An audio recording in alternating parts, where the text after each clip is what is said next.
Let's grumble.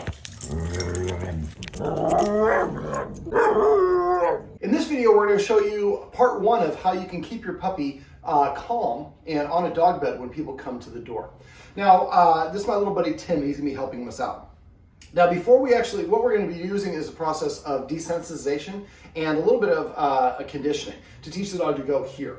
Now, the first step we want to do is we want to make sure that this or the ringing of the doorbell causes your dog to go here. Now, when you're doing this, you do not want anybody to be outside your door, and absolutely under no circumstances does anyone come through the door. When people come to the door, it's a very exciting time for dogs. That's why they rush the door, and then when people come in, they reinforce and they pet the dogs, and that makes this behavior more intense. Then they get a little bit more excited, we pet them a little bit more, and it gradually gets to the point where they're jumping up or running out the door.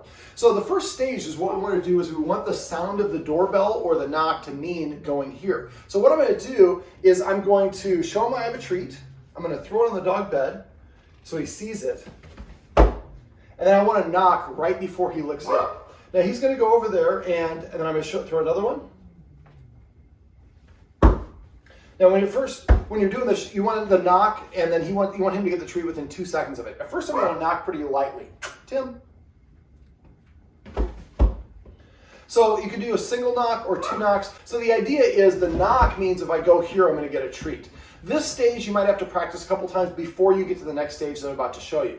Now I'm going to show you really 2 versions of this. I'm going to show you the solo version of this, and then I'm going to show you a version if you have a helper. Basically the first stage is you're going to either ring your doorbell, and one other thing, if you have a doorbell. Sometimes it's hard when you're ringing the doorbell because the chime box is over there. And it also, the intensity of the doorbell is going to be something that's going to be a problem. So one of the little tricks that you can do is take your phone and have somebody ring your doorbell while you have the audio recording and you're by the chime box. So you can record your ding dong of your doorbell a couple times. Then you can actually trigger it right here without having to have somebody outside. And you can also control the volume. Like I said, for the knock, we want to knock lightly.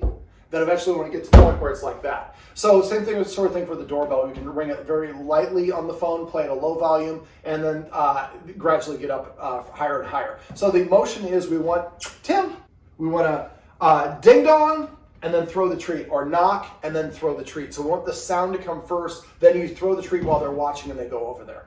All right, so now when you're doing this, you want to keep on doing this until the puppy is pretty relaxed. And another little thing that you might do is, Tim, puppy, puppy. Throw a treat on there when he gets it.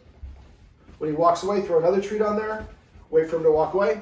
Throw another treat on there. And you do this for about 20 treats, and the puppy is just he's going to make himself dizzy. But eventually your puppy is going to kind of hang out there because this is where the treats are. So like you saw right there, that was a very compressed version of it. I would like you to do this with about 20 or so treats. Now we have a video on how to teach your dog to go to the dog bed. You might want to watch that one first. But you see now he's kind of staying here, and now I'm going to start increasing the duration between delivering the treats to keep him there. But now I waited a little bit too long. You saw he moved away. Now because we're doing this as a tutorial video, we want to make sure that you're able to do it. I'm going to have Dominique helping me out on this one. So Dominique's going to come over and sit down right over here. Now the next stage is I want to actually go to opening the door. And Tim is full of beans. So Dominique's going to call him over here. Tim? Puppy, puppy, puppy. Hey. There we go. Hey.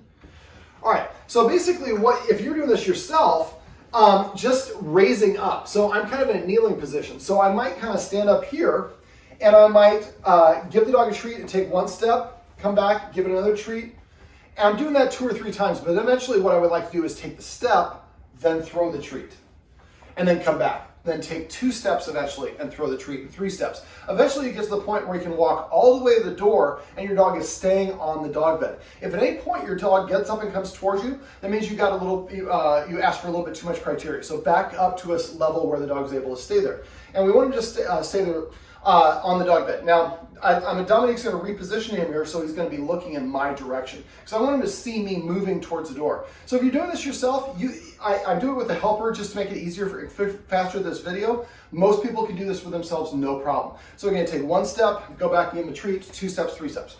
Eventually you get to where the actual door is. Now we think of opening the door as one fluid movement. It's actually several. Reaching for the handle, the sound of the door opening, turning the handle, the whoosh as the suction is released from opening the door, then the door opening, the movement of the door. That's a lot of steps. We just think it was one thing. So the first step is you might have to go here, reach a little bit, and then go back and give your puppy the treat. Reach a little bit more, give your puppy the treat. And if you reach and your puppy gets up, reach a little bit less. For some dogs, you've got to go like this, only just a hand flick. But eventually you get to a little bit of a reach, a little bit more of a reach, a little bit more. And this might be, again, something you have to do in multiple practice sessions. Eventually you get to the point where you can touch the handle, just touch it, pull your hand back, then go over and give the dog a treat. So you want to reset each time. I touch it, pull my hand back, then I go over and give the puppy a treat. And then so the action means I'm about to get a treat, and the treats are all delivered here on the dog bed. The next stage is the sound of the doorknob. And then Dominique gives a treat. And Dominique gives a treat. So at first I want to do it lightly, and then the dog gets a treat, and then we gradually work up to the point where and the dog is not racing at the door because the treats are being delivered over there. Now, I don't have a deadbolt, but if you have a deadbolt, you would do the same sort of process of opening and closing the deadbolt. And for some dogs, the whole sliding of the deadbolt is too much, so you might just jiggle it a little bit and then a little bit more. Remember, always back up a step. So also, if you have a lock in your doorknob, same principle. So eventually, you've gotten to the point where now the puppy stays in the dog bed when I reach, the dog stays in the dog bed when I jiggle it. Now I'm going to actually start opening, and this is a hard one. So I'm going to open it this much. Then I'm going to go back and give that dog a treat, or Dominique is. We're going to close the door, we reset. Also, a little tip, if you're doing this in yourself and you have a treat pouch, don't reach for the treat pouch until you're done with the action, so it would be like this. Now you see, even though Dominique was giving the treats, that sound of the door opening is a big indicator to a dog that somebody's about to come in or we're going to go out for an adventure. So this step is really hard. You might have to practice this step multiple times. Eventually you get to the point where you can open it a little bit more, and again, I'm doing this very condensed version for this video, but each time you would be closing the door completely. So eventually you can open the door all the way like this, and the dog's staying on the dog bed. Now, if you have a screen door like this, you're going to repeat the same process. You're going to reach for it without touching it until the dog can stay there. Then eventually you're going to jiggle it, jiggle a little bit louder, jiggle a little bit more. But again, the reach comes first, the treat is delivered second. The jiggle comes first, then the treat is delivered after that. The jiggle gets more intense, and then the treat is delivered. And eventually you go like this. You open a little bit, close it, go back, give your puppy a treat. And eventually you get to the point where you're swinging that sucker wide open. What is your puppy doing? He's staying on the dog bed, because staying on the dog bed gets me the treats. Now, when you're doing this, if at any stage your puppy gets up and goes over you, there's no correction.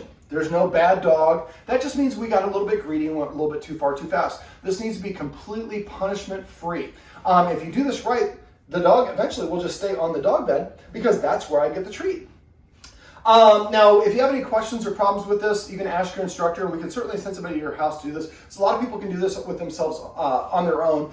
This is something that usually takes, I'd say, about 3 to 5 or 6 practice sessions, but it depends on how excited your dog gets through the door. If your puppy has been excited with people coming in through and out through the door a long time, it'll probably be on the higher end. Another little tip is when you come home, if your puppy's all excited, do not pet it.